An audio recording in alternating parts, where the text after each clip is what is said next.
Ayan, kung makikita nyo ngayon ay patuloy pa rin naglilinis ang ating PDO Manila dito sa ating Manila Bay. Sa makikita nyo, halos sobrang daming tambak ng styro, sinelas, hamot sa ating mga basura dito sa ating Manila Bay. Tulong-tulong sila na pinaplastic lahat ng basura. Halos sobra.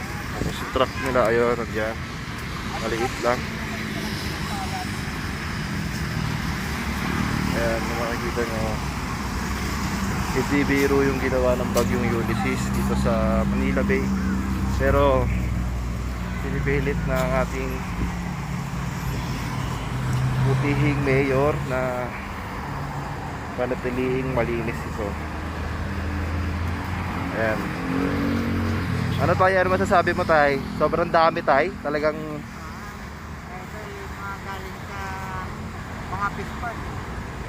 Mga styro na puro styro halos kadalasan, no? napapatpat din.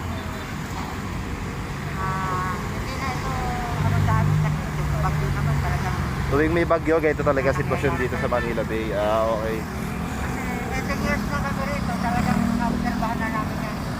May bagyo ay kakaroon talaga ng ganito. Pero kumpara nung mga nakaraang taon mo, mas konti yung basura na pinakaw dito. February 27.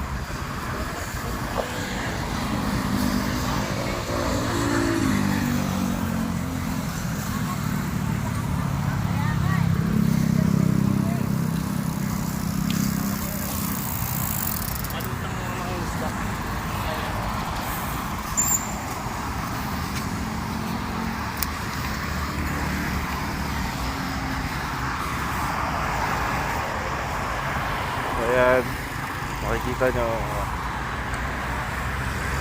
ilang garbage bag na yung mga nililikom nila. Sabi sa akin ni kuya is galing ito sa mga fish pan na kung saan napalutang nila yung mga styrong yan.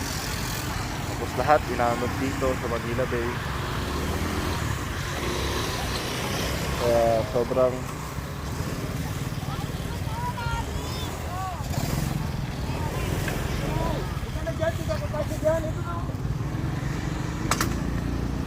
Sila sa dulo.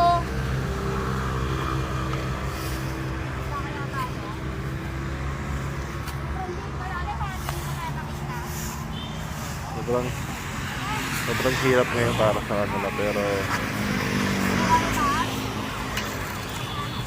si ate kalahati sa mga salaykay.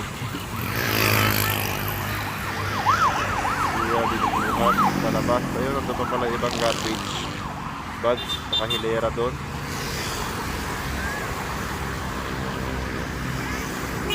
So, yan mga kababayan, mamaya pupunta tayo sa Dolomite Sun.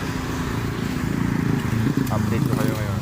Ngayon po yung update natin sa palapit pa lang sa ating Dolomite Sun, pero tumambak na ang basura talaga dito. Tumbal sa atin yung talagang sobrang dami ng styro. Ayun yung nakakaano talaga dito kasi puro styro halos lahat. Simelas, iba-iba. Hirap isa-isahin, pero pinakamarami styro.